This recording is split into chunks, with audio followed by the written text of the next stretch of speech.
Welcome back to A Minute with Alan. This episode is called Two Germans. And don't get me wrong, I just happened to be sitting next to two German gentlemen who were visiting the States. Now, on the first occasion, we were in an airplane. We were traveling from New York to San Francisco. He was in the window seat, I was on the aisle, and we just chatted very briefly. I don't chat much, But at one point, maybe 90 minutes, 2 hours into the flight, which was going to be, 5.5 hours, he said to me, and we were eating, he says, he points down, where I come from, wherever he was, Dusseldorf or Stuttgart or whatever, he said, we would have been out of my country in over 5 other European countries by now.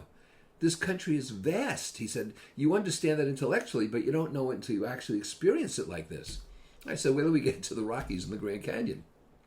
And he was just amazed. He spent a lot of his time looking out the window at the changing landscape below. Fortunately, it was the day when he could do that.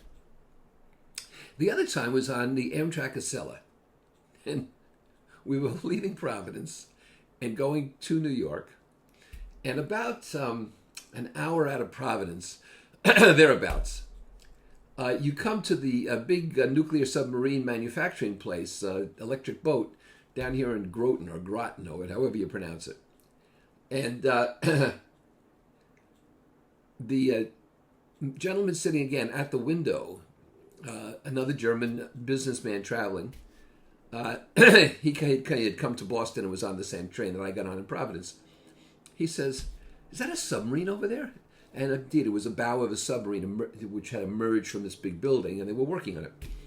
I said, yeah, that's where they build most of the nuclear subs. There's one other place that builds them. He says to me, right out in the open?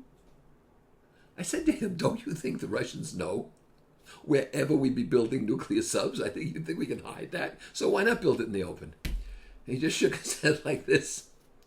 And my point to you today is, as I've traveled, even not speaking to a lot of people, you get a real breadth of perception.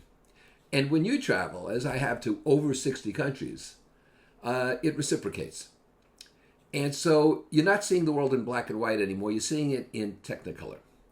And it's important because we use too many dopey comparisons. There are too many politicians and too many self-appointed experts on the internet comparing us to Denmark or New Zealand or Liechtenstein or whatever.